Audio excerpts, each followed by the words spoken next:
छोटा सा क्वेश्चन देखेंगे, इलेक्ट्रिक फ्लक्स कैसे कैलकुलेट करते हैं। इससे आपका थोड़ा बहुत कंसेप्ट क्लियर हो जाएगा। ठीक है, कहता है calculate electric flux through the following system. बहुत प्रकार के सिस्टम होते हैं, उसमें से एक सिस्टम का अपन ने लिया है सिलेंड्रिकल शेप में, और सिलेंड्रिकल शेप के लॉन्गिट्यूडनल डायरेक्शन में इलेक्ट्रिक फील्ड जा रहा है।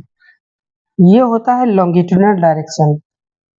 जिस डायरेक्शन में ये इसकी लंबाई है इसको बोलते हैं लॉन्गिट्यूडनल डायरेक्शन, इसको बोलते हैं क्रॉस सेक्शनल डायरेक्शन। यदि इलेक्ट्रिक फील्ड ऐसे जाएगा तो हम लोग बोलेंगे इलेक्ट्रिक फील्ड सिलेंड्रिकल शेप के क्रॉस सेक्शनल डायरेक्शन में होके जा रहा है।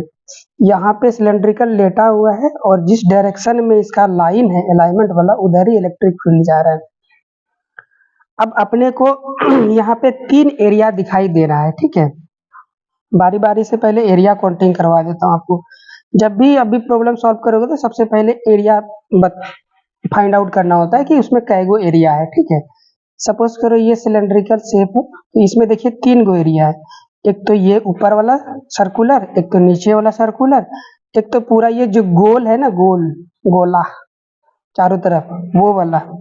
उसी प्रकार मान लिया एक ये आपका क्यूब है तो इसमें कै गो एरिया हो जाएगा, एक गो ये वाला, एक गो इसके पीछे वाला, 2 गो, एक गो इधर वाला 3 गो, एक गो नीचे वाला और एक गो जस्ट आगे वाला ऊपर की ओर ये वाला 4 गो, और ये 5 गो, और एक गो छूट रहा है एक नीचे वाला ये 6 गो, 6 गो हो गया एरिया। तो यहाँ 6।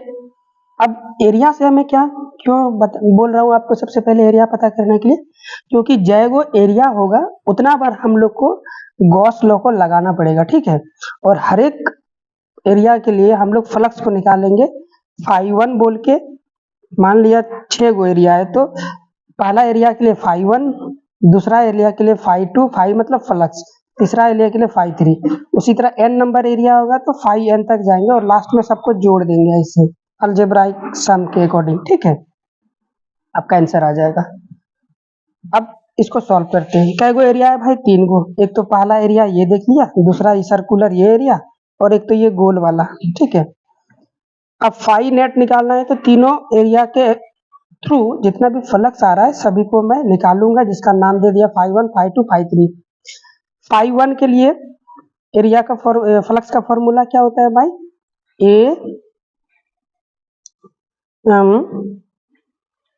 E इंटू कॉस थीटा, यही तो होता है ए ई इंटू कॉस थीटा। ए मतलब एरिया हो गया, तो φ1 मतलब इसके लिए।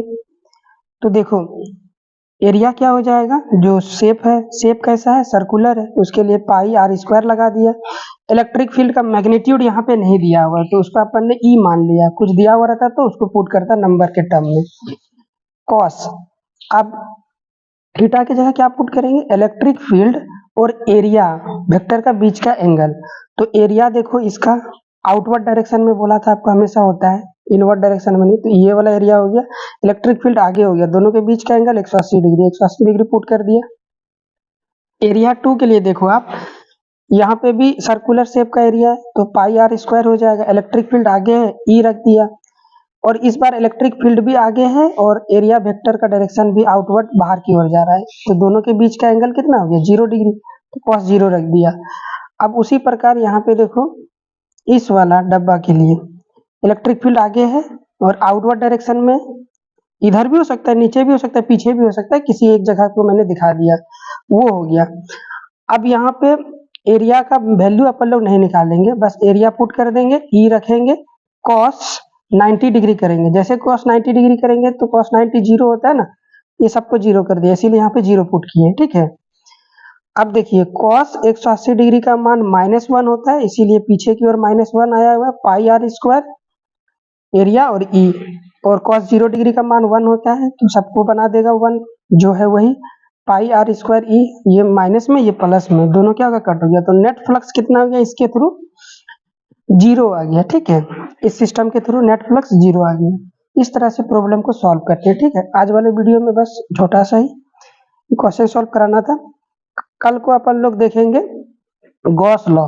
अच्छा एक चीज, शुरुआत में मैंने आपको यहाँ पे गॉस लॉ बोला होगा, फ्लो में निकल गया होगा, हमने बस यहाँ पे फ्लक्स का फॉर्मूला लगाना था और वो निकल जाता। ठीक है, अभी हम लोग नेक्स्ट वाले वीडियो में गॉस लॉ को देखेंगे। Thank you so much.